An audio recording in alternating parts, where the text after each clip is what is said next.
Estamos en Hablemos de Derecho, una coproducción de la Coordinación de Universidad Abierta y Educación Digital con la Facultad de Derecho, ambas de la Universidad Nacional Autónoma de México. El objetivo de nuestra serie es impulsar el debate jurídico y difundir el conocimiento en temas en torno al derecho a nivel nacional con expertos líderes en México en ramas especializadas del derecho.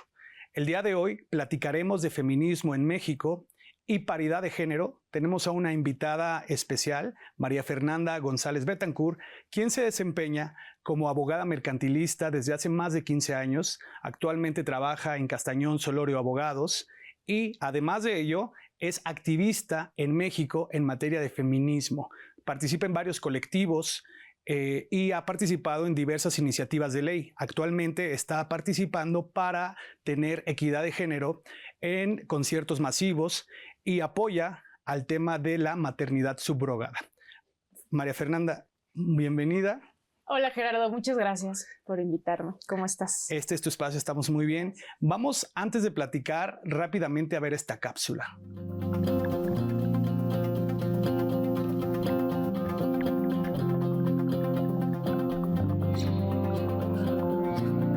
Hola, soy Dani y en este tercer programa, en la siguiente cápsula, hablaremos del tema el feminismo en México, su contexto histórico y los avances en el mundo jurídico.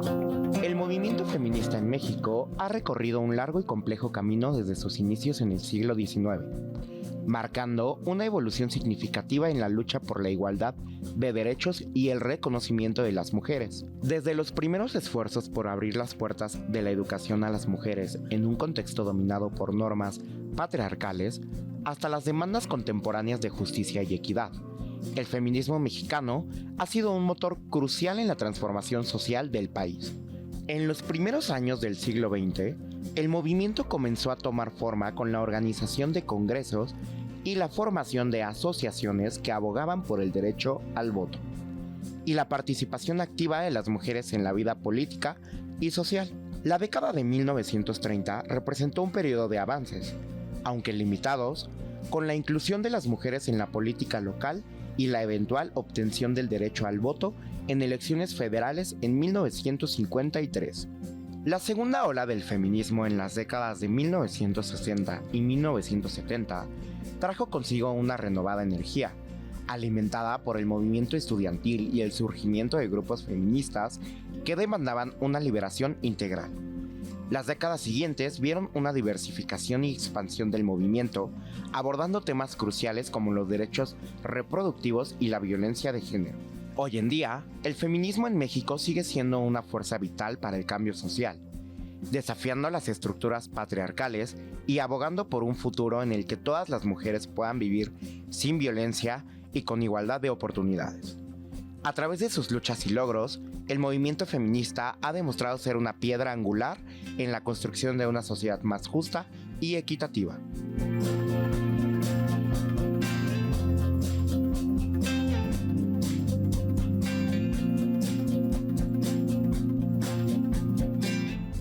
Estamos de regreso en Hablemos de Derecho. Fernanda, pues ya vimos muy interesante el tema del feminismo en México. Nuestra cápsula, antes de continuar, invitamos a todos los participantes que nos están viendo a que nos comenten en nuestras redes sociales, nos manden sus preguntas para que descubramos entre todos el tema del feminismo con Fernanda. Fer, te voy a hacer algunas preguntas en torno al tema. ¿Cuál sería tu visión del movimiento feminista en México y en el mundo? Bueno, esto ya lo he mencionado en distintos espacios y con el temor a salir cancelada, pero es para mí mi postura. Todas las opiniones caben, sí. Entonces hay siempre... Aproximadamente hace 2 años dejé de nombrarme como feminista y me considero una persona antipatriarcal. Incluso mi visión del derecho es antipatriarcal. ¿Por qué? El movimiento feminista siento que se ha fracturado. Se ha fracturado todo este tiempo y siento que estamos girando en un círculo vicioso. Sin fin y un círculo vicioso donde estamos reproduciendo y reafirmando las mismas violencias del sistema patriarcal solamente por entrar a juegos de poder. Entonces realmente para mí el feminismo debe de ser siempre antipatriarcal. A ver, vamos, antes de continuar, quiero que le comentes a nuestros televidentes qué entendemos por sistema patriarcal, porque lo hemos escuchado en muchos foros, en muchas conferencias y mucha gente lo repite. Pero ¿qué entendemos por el sistema patriarcal? El sistema patriarcal es un sistema jurídico operativo que guía a toda una sociedad. Son esas reglas de cómo te debes de comportar y qué debes de hacer, como si fuera un instructivo de un juego de mesa, y que esas son las reglas que debes de seguir. Ese es el sistema patriarcal. Estas son las reglas que tú debes de seguir para poder convivir y ser aceptado dentro de este juego, dentro de esta sociedad. Si no cumples con ellas, aunque para ti no estén bien esas reglas, entonces te voy a sacar de la sociedad. Es vivir en un mundo cuadrado. Exacto. ¿No? Esta parte cuadrada. Exacto. Entonces, eso es el sistema patriarcal a grandes rasgos, para no meternos a tecnicismos y lenguaje jurídico, pero ese que es lo el sistema encasilla más. Que también. lo encasilla más, exacto, y lo hace menos accesible. Entonces, ese es un sistema patriarcal. ¿Cuáles son las reglas de este sistema patriarcal? Pues bueno, primero todas sus reglas están inspiradas en cuestiones de género. Es decir, si eres hombre tienes que hacer esto, si eres mujer tienes que cumplir con estos roles. Y hay muchísima violencia a través de ahí, porque no puedes, un sistema patriarcal no te permite ser diferente, no te permite reconocer a la otredad. Y rigen todas nuestras relaciones, desde la manera en la que vemos el amor, desde la manera en cómo nos relacionamos sexoafectivamente, en cómo trabajamos, en cómo producimos. El capitalismo está totalmente de la mano del sistema patriarcal. Este sistema de producción, y depende de cuánto produces, vas a ser tan valioso como la sociedad o no. Claro. Más bien valioso para la sociedad o no. Ok. A ver, y platicando de ello, al lado jurídico, ¿qué logros jurídicos son gracias al movimiento feminista actualmente? Uy, muchísimos. Empecemos por el voto. El voto, súper importante. Ok, empecemos con el voto, el aborto. La despenalización del aborto. La despenalización del aborto, exacto. El poder casarte con una persona de tu mismo sexo. El lenguaje inclusivo es un triunfo feminista o antipatriarcal. Que yo pueda estar aquí dando mi opinión. Claro. Como mujer, haber estudiado derecho como mujer, poder tener acceso a tantas cosas, es un triunfo también feminista. Sí, es muy importante porque, por ejemplo, en la Facultad de Derecho, hace 50 años había únicamente una mujer estudiando, que fue ministra de la Suprema Corte. Y actualmente en la Facultad de Derecho, más del 50% de la población es mujer. Exacto. O se identifica con el género de mujer, ¿no? Entonces, muy bien, Fer. ¿Y cómo estas reglas, desde tu perspectiva, deben ser, pues, quebradas, superadas? O sea, quitar esta parte cuadrada del machismo en México para salir, romper, así me lo imagino como un vidrio, ¿no? Romper con estas, pues, ideas arraigadas, si podría decir así. Creo que primero tenemos que empezar a educar, o no me gusta la palabra tanto educar, sino concientizar a las nuevas generaciones, a nosotros también, a reconocer a la otredad, que en realidad no es la otredad. Le decimos la otredad porque es algo que no conozco y para mí ya es otra cosa. Entonces, es reconocer la diferencia. El ser diferente también es un derecho. Entonces, empezando por ahí, que existe diversidad de pensamientos, diversidad de cuerpos, diversidad de sistemas, incluso económicos. Desde ahí, una vez que tú reconoces y aceptas la diversidad y lo aceptas como parte del sistema, creo que ahí, concientizando eso, podemos cambiar muchas cosas y no existirían estas peleas de, es que tú eres homosexual, no cabes aquí. No tendría que ser un debate. Exacto, es que eres mujer y te la pasas trabajando, entonces vas a ser castigada y no vas a poder tener una pareja ni familia. ¿Cómo es que no te casas? ¿Cómo es que tú como hombre no eres proveedor? ¿Cómo es que...? ¿Me explico? Claro, estas presiones sociales, ¿no? Exacto. Tienes que comportarte así y las personas sienten con la presión que terminan haciéndolo, ¿no? Salvo quien rompe o logra romper con esos esquemas. Exacto, porque llegamos al absurdo jurídico de llevar al derecho positivo los derechos humanos y la diversidad. Pero están ahí, solamente institucionalizados. Exacto. De nada sirve que estén en un papel si como ciudadanos, como personas, como comunidad, no somos conscientes de lo que implican. ¿Qué está pasando con Palestina? Sí. ¿Cómo lo paramos? Sabemos que no y es una guerra solo por la diferencia. Entonces no se para porque jurídicamente no hay un mecanismo y en realidad sí hay mecanismos institucionales para poder pararlo. Pero terminan en letra muerta. Exacto, claro. Pero la naturaleza del derecho es el sentir humano. Entonces cuando tú ya lo estás institucionalizando y lo estás litigando, el derecho pierde todo el sentido humano. Claro, termina entonces, lo que diría yo como literatura, siendo literatura jurídica. Exacto. Que está ahí, suena bonito, pero no se ejerce, exacto, desafortunadamente. Simplemente pensar aquí, pues peleamos por los derechos, la paridad y demás, pero esto es aquí en la Ciudad de México, cambia. En regiones, en el sur, en el norte, cambia la idea. Y si nos vamos más allá, por ejemplo, en Arabia Saudita, ¿no? La persona, la mujer que recibió latigazos o la habían castigado a 100 latigazos, si mal no recuerdo, porque había tenido relaciones con su novio fuera del matrimonio. Se habían peleado entre ellos, según las noticias, y al final del día, fue a acusarlo a las autoridades, quien era su novio en ese momento, y la castigaron, pero él no recibió ningún castigo. Eso es absurdo. Exacto. O sea, es pensar absurdo en esta época, en este siglo, que tenga que recibir a alguien latigazos por tener relaciones sexuales fuera del matrimonio. Así es. O sea, por eso creo que tenemos que romper estos esquemas y esta parte cuadrada que nos importa a la sociedad, ¿no? Que la sociedad presiona para ello, ¿no? Y empieza desde el derecho. Este es un foro de derecho, pero para todos. O sea, empieza del derecho, pero no es suficiente para que no quede en la literatura jurídica. Exacto. Que buscamos, ¿no? Vamos rápidamente a escuchar qué dicen los estudiantes, qué dicen estas nuevas generaciones, porque cada generación cambia y cada generación tiene una opinión diferente. Escuchemos el espacio del estudiante para conocer la opinión de nuestros estudiantes.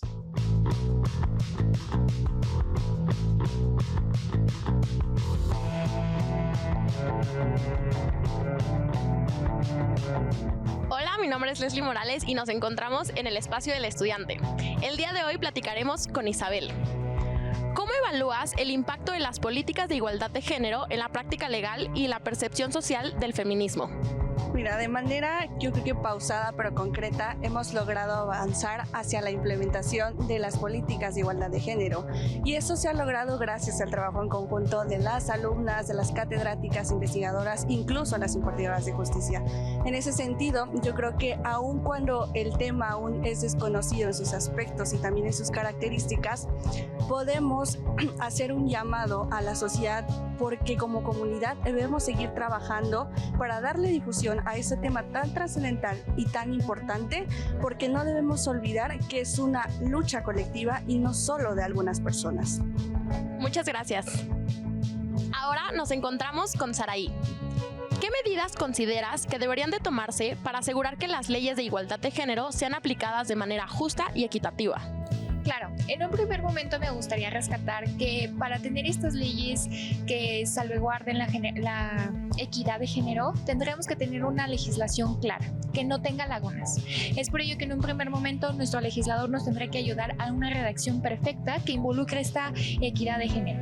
Teniendo como base esta legislación que está libre de lagunas o algún tipo de vacío legal, podemos seguir con el ejercicio continuo en estas leyes. Es decir, que no solo queden en ley muerta, sino que también a través de nuestra diversidad de órganos jurisdiccionales se puedan aplicar constantemente y de una manera eficaz.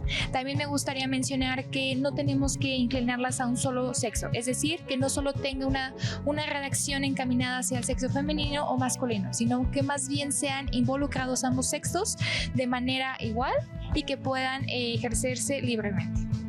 Muchas gracias. Esto fue el espacio del estudiante. Volvemos al estudio.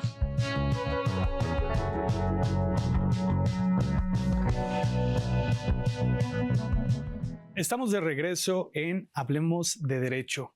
Escuchamos la opinión de nuestros estudiantes. Creo que es una generación muy progresista, como lo pudimos ver. Te invitamos, antes de continuar, a todos los que nos están viendo a que nos manden sus comentarios, sus opiniones, qué opinan del feminismo en México. Tenemos estos pequeños regalos, estas tazas para ustedes, en las que quien participe y haga algún comentario interesante, se las vamos a hacer llegar. Estamos de regreso, Mafer.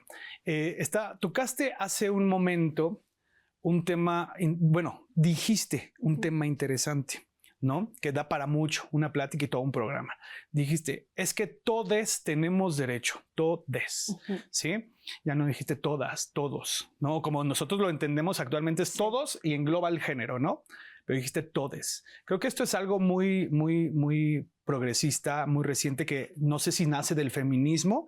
O sea, ¿de dónde viene todo esto? Porque es algo que las nuevas generaciones empiezan a traer también en su lenguaje y que también, por otro lado, las generaciones con mayor edad pues no lo aceptan, no lo ven bien. O sea, es muy controversial. ¿Qué nos puedes explicar al respecto y cómo nos identificamos?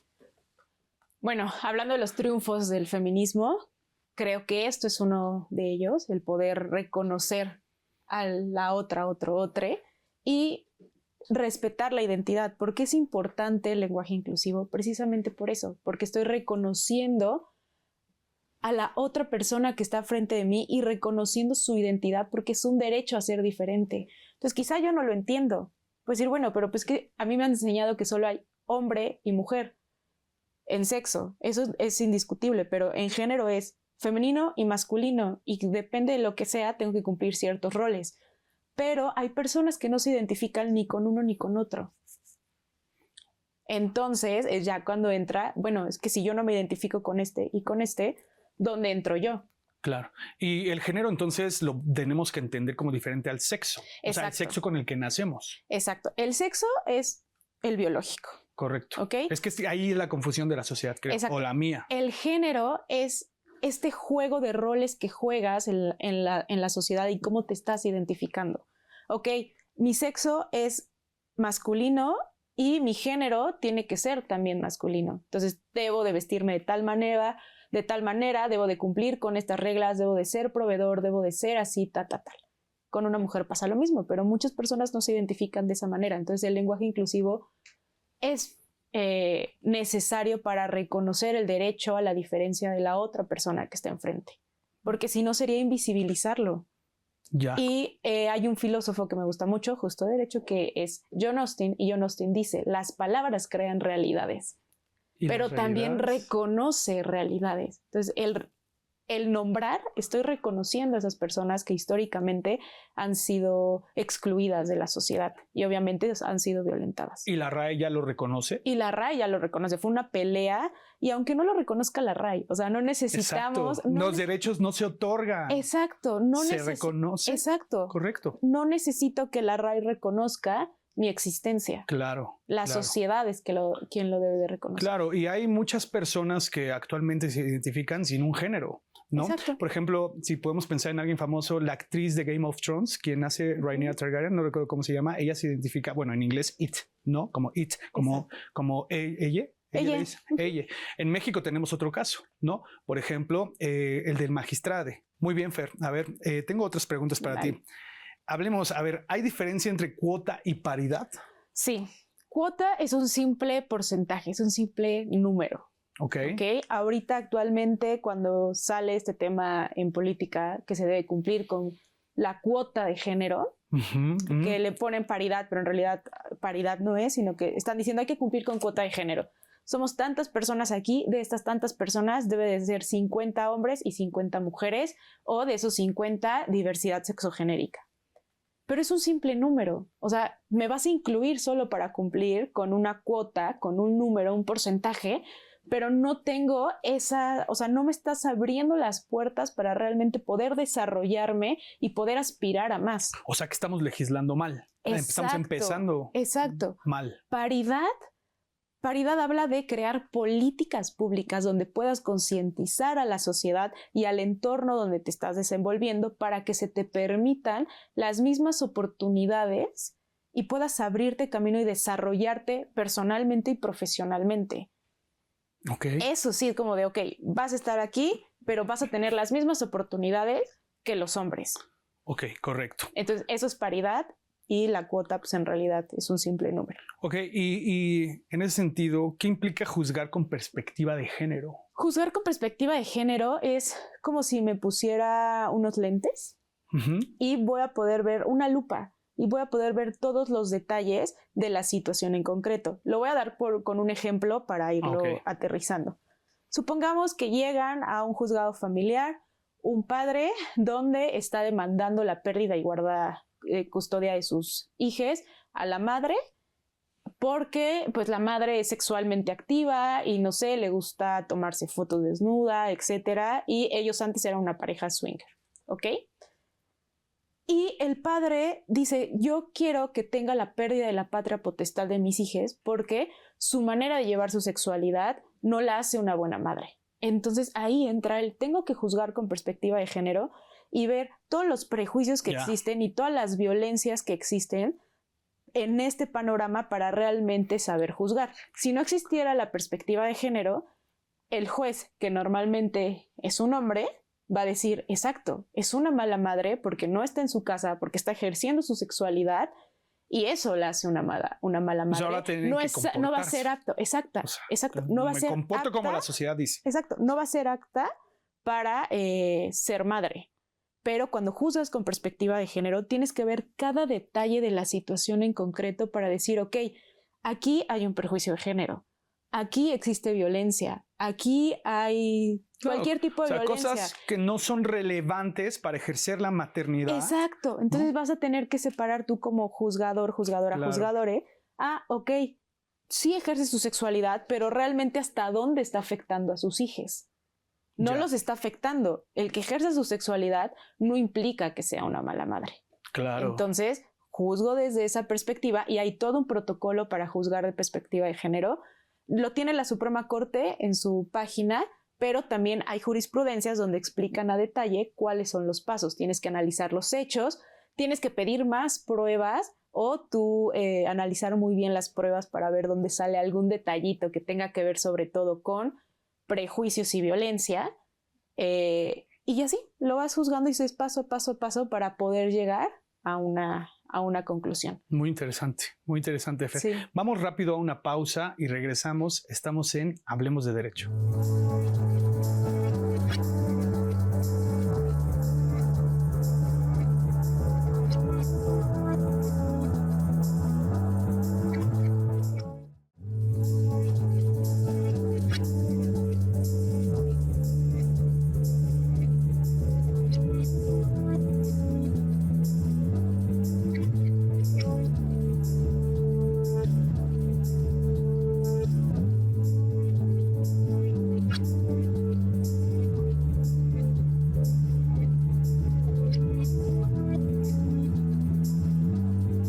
Los primeros proyectos de televisión educativa nacen en Europa y Japón, después de la Segunda Guerra Mundial, entre los años 1950 y 1960.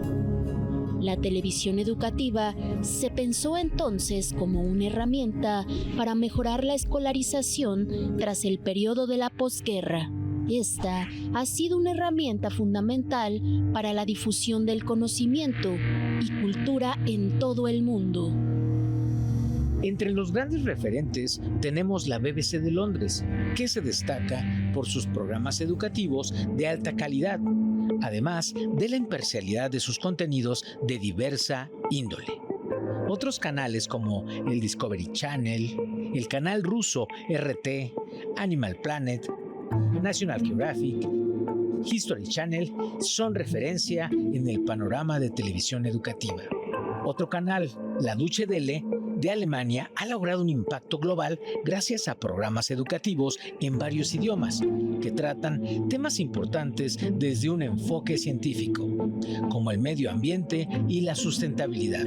Otra mención es la NHK de Japón, que es otro referente de la TV educativa a nivel mundial por su capacidad para innovar, integrando tecnología en sus contenidos educativos de gran variedad.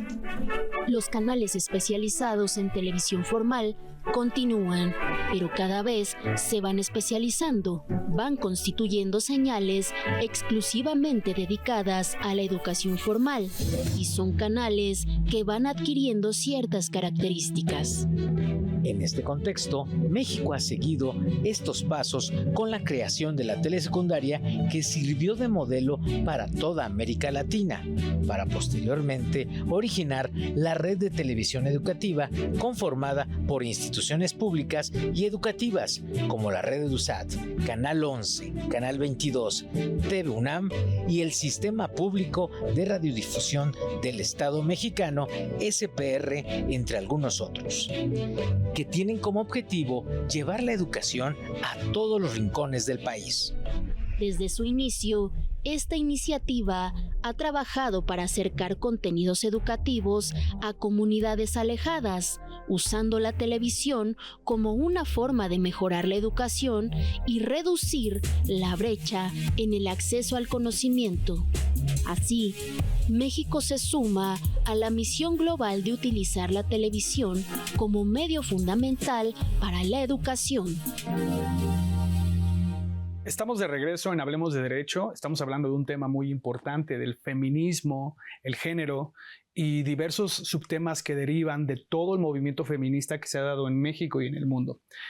Antes de continuar, invitamos a todos nuestros televidentes para que nos manden sus comentarios, sus opiniones, qué opinan. Nosotros vamos a regalarles una taza de regalo, o bueno, a darles una taza de regalo, para escuchar qué es lo que opinan nuestros televidentes. Mafer, pues muy interesante todo este tema del feminismo. Tengo otras preguntas que quisiera hacerte. ¿Qué retos enfrenta el movimiento feminista en el mundo jurídico?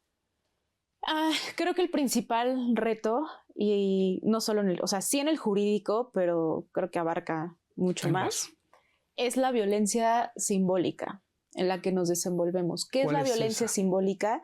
Son todas estas actitudes de poder, sumisión y justo también prejuicios de género que están normalizadas por la sociedad. Okay. Entonces se vuelven costumbre.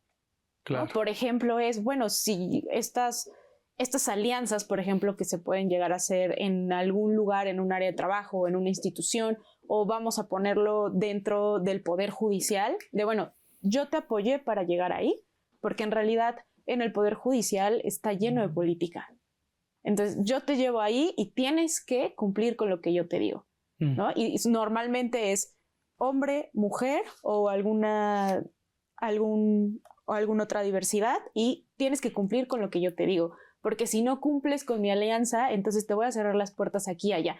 Son todas estas, sutilmente son estas actitudes de poder, sumisión, donde aunque tú quieras salir de ese círculo violento, no puedes porque sabes que vas a tener alguna consecuencia. Pero también se puede dar, por ejemplo, esta poder sumisión entre mujer a mujer, claro, mujer a hombre. Exacto, justo ahí voy. Ajá. Puede ser hombre, mujer, mujer, hombre, persona con persona, ¿ok? Entonces están normalizadas. Entonces creo que ese es uno de los retos más complicados que ahorita tiene el movimiento feminista antipatriarcal dentro del Poder Judicial, porque tú puedes estar muy consciente que eso está mal, que eso lo tienes que cambiar, pero a veces todas estas actitudes del propio sistema que está normalizado y reforzado por toda la sociedad, te mantiene así. Entonces tú sabes que eso está mal. Vamos a poner el ejemplo que aquí hay más personas y este es el sistema. Yo soy una persona que se identifica como mujer, sexo también es mujer, y yo sé que está mal todo esto y quiero salir de ahí, pero están viendo que yo estoy atada y para mí está mal, pero todos los demás lo ven y dicen, pues es que es normal, es la costumbre. Entonces, para poder quitar eso, poder erradicarlo, está siendo muy complicado precisamente porque ya no basta con tenerlo en una institución o tener instrumentos jurídicos que reconozcan los derechos. ¿Cómo logras? ¿Cómo cambiamos ese chip de la sociedad? ¿Cómo logras que la sociedad también voltee a ver y pueda moverse? Porque también son muchas circunstancias las que te impiden realmente reconocer lo que está mal o incluso te pueda interesar o empatizar con eso. ¿Y cómo lo podemos lograr? ¿Cómo difundirlo desde, por ejemplo, alguien que no está metido en el movimiento feminista, tan activa como tú, active, ¿sí? Que no están dentro de y que están en su cotidianidad, ¿no? Por ejemplo, desde nosotros aquí en el programa, un profesor de la Facultad de Derecho, una ama de casa, un ingeniero, ¿cómo participan para fomentar, a final del día, este respeto a los derechos humanos? Porque es eso, ¿no? Son derechos humanos. Hablarlo y abrir el debate, visibilizarlo. Primero, visibilizar la violencia. Ya estás visibilizando, ya estás reconociendo que existe. ¿Qué piensa la gente a tu alrededor?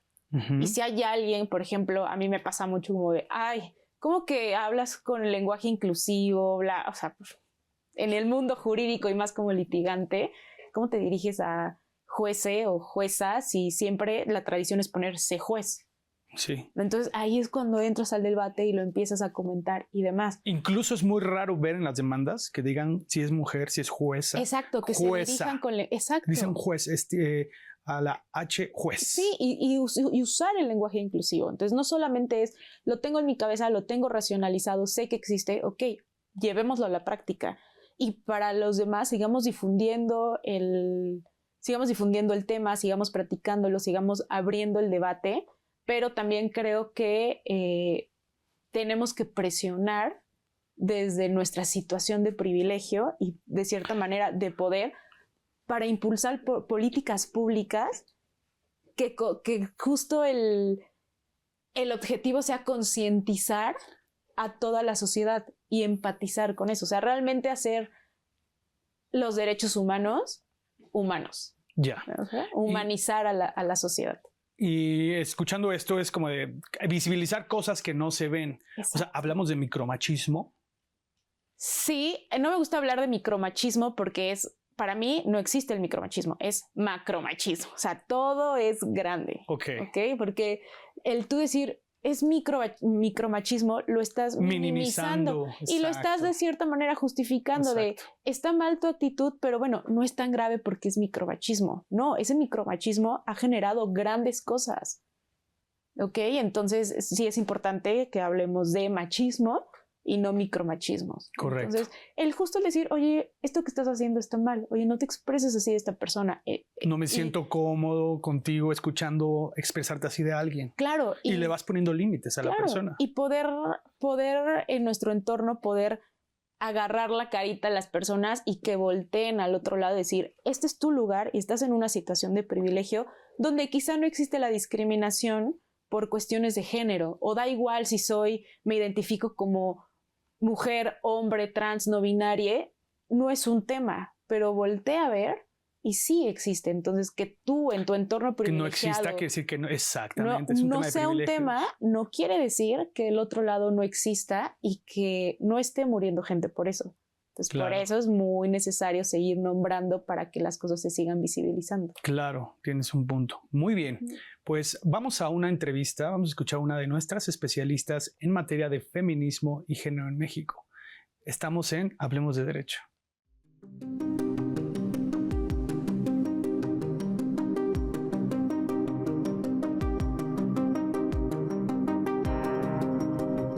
Considero que empezando por los derechos a la educación de mujeres y niñas en México, uno de los principales retos es la brecha que sigue existiendo, sobre todo cuando hablamos de mujeres y niñas en comunidades indígenas o pueblos originarios. El acceder a la educación sigue siendo un gran reto. Por parte de equidad laboral, la brecha salarial sigue existiendo, la repartición inequitativa de las tareas de cuidado es algo que sigue afectando a las mujeres en nuestro país, las tareas no remuneradas, la división sexual de trabajo en cuanto a trabajadoras del hogar, en cuanto a deberes de cuidado repartidos dentro de las familias, eso evita el desarrollo profesional de mujeres y niñas en nuestro país. Y en tema de derechos sexuales y reproductivos, considero que uno de los principales temas de relevancia actual es el acceso pleno al aborto, además de que existe violencia obstétrica en comunidades indígenas, existen esterilizaciones forzadas y siguen existiendo muchísimos estigmas alrededor de derechos sexuales y reproductivos para mujeres en nuestro país. Considero que si bien ha habido algunas pequeñas luces en nuestro camino, como que ya tenemos una ley de acceso a las mujeres a una vida libre de violencia y contamos con algunos protocolos, contamos con espacios para las mujeres, contamos con abogadas para las mujeres que se encuentran en Ciudad de México en todos los ministerios públicos, que dan asesoría gratuita a mujeres que se acercan a los ministerios públicos a hacer algún tipo de denuncia. Si bien sí han existido algún tipo de avances, considero que hay muchísimo caminar pendiente. Hay una brecha enorme entre lo que dice la ley y la forma en la que está aplicada, la forma en la que se socializa lo que dice esta ley, es decir, algunas personas podemos llegar a tener conocimiento de ello, pero si bien es un conocimiento que está ahí en alguna ley o en la página de internet de la Cámara de Diputados, es conocimiento que no se ha llevado a todas las personas y que queda en letra muerta, ¿no? Entonces creo que hay aún mucho caminar para seguir garantizando los derechos, la seguridad jurídica, la seguridad personal y la identidad de todas las mujeres en nuestro país. Pues les invito a que nos sigamos informando todas referente a los cambios que se están viviendo en nuestra sociedad, referente a todos los movimientos que se realizan. Sigan a cuentas que les brinden información sobre sus derechos, por ejemplo, en temas de derechos humanos laborales, que es algo de lo que nosotras hacemos. Pueden seguirnos como Restaurantera Feminista en todas las redes sociales. Pueden seguir cuentas como Laboralista de Confianza o la de RH en tema de derechos humanos laborales, que es algo fundamental en nuestro país. Y les recomiendo que se sigan acercando a espacios donde se pueda decolonizar el conocimiento, donde todas y todos podamos ver este conocimiento de cerca y poder difundirlo a todas las personas de nuestro país.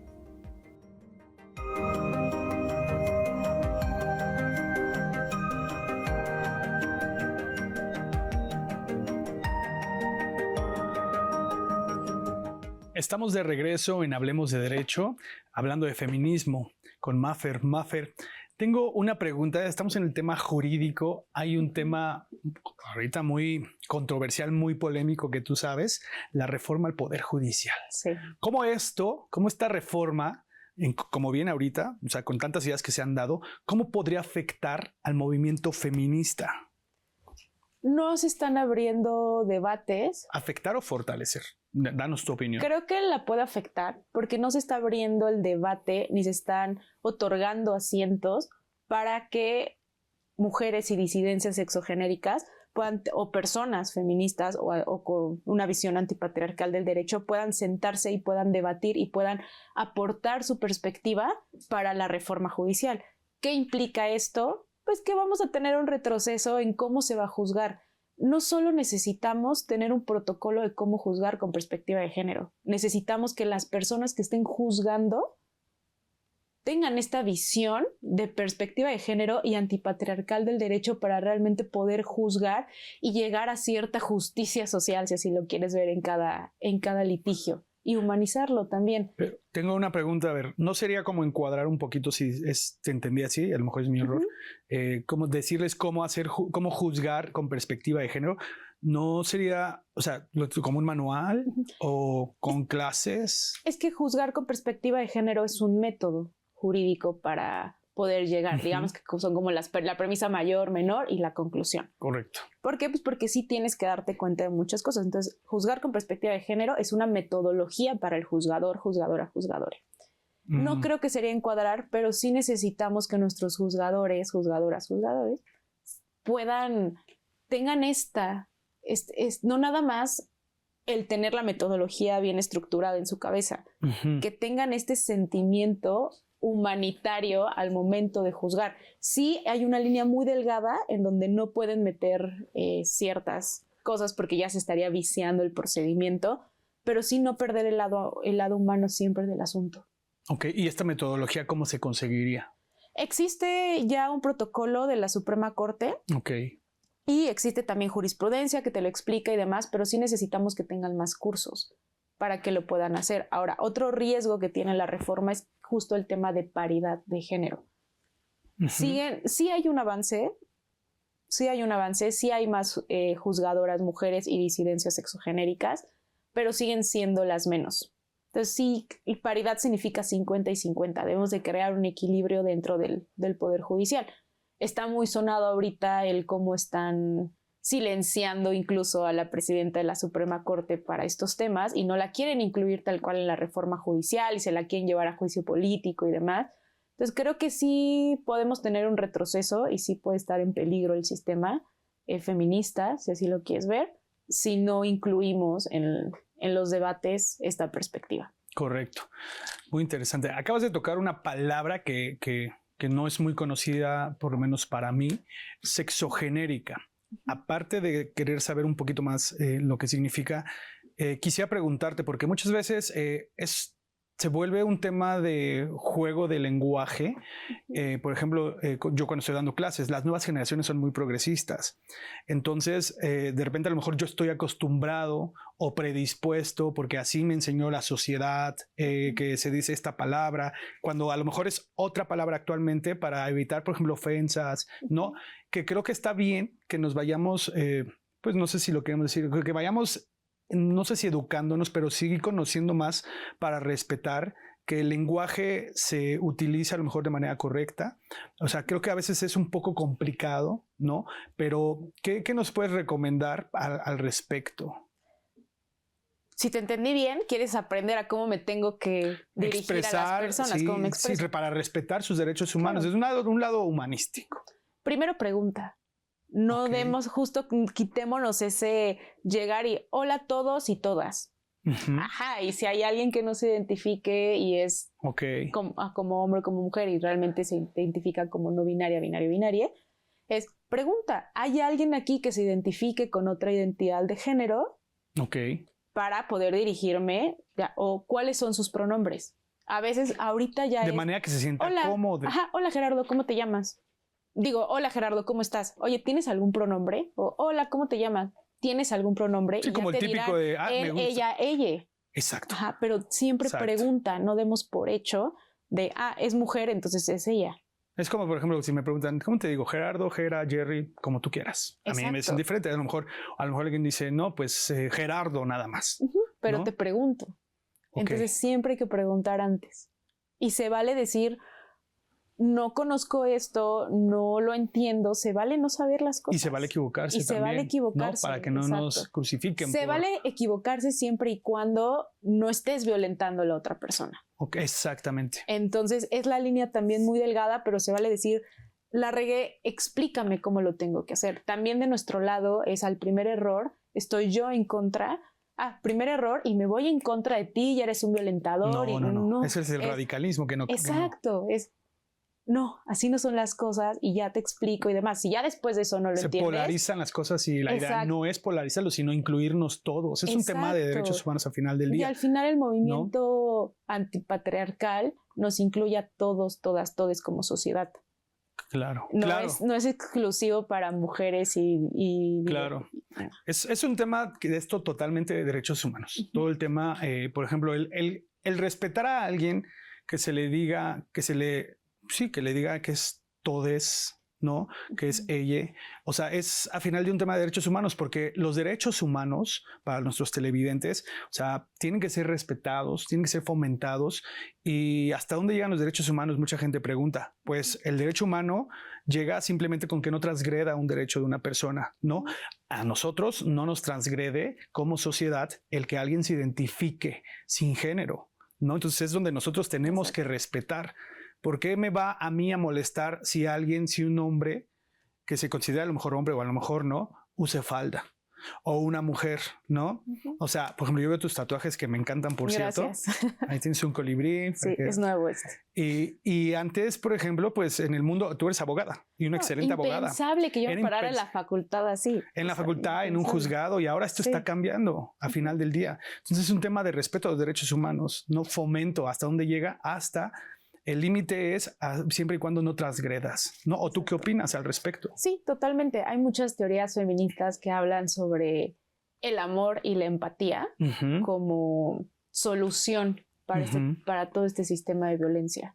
Entonces, yo le apuesto a eso. Realmente tenemos que ser empáticas, empáticos, empátiques con la otra persona. Porque digo, no me gusta hablar de otra edad, porque hablar de otra edad es como si estuvieras fuera del sistema y no, eres otra persona y te reconozco como eres y te voy a aceptar y voy a ser empática con lo que estás viviendo. Entonces tengo que reconocer tu dignidad como la mía.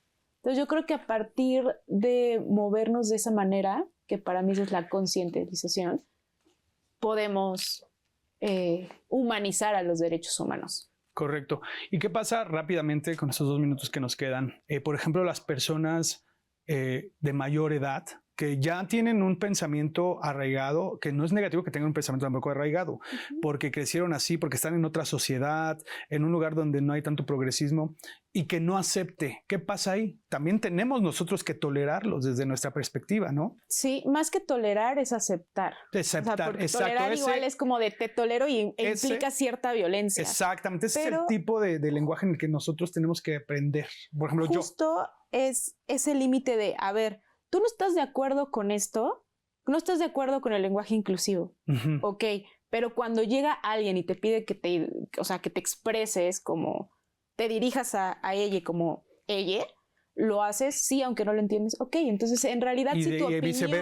Y viceversa, si tu opinión no está violentando derechos humanos, pues bueno, es tu opinión, no me parece, siempre y cuando no violentes derechos humanos. Exactamente. Ya cuando tu opinión esté violentando derechos humanos y esté cerrando puertas y estén poniendo en peligro a alguien más, entonces ahí sí ya.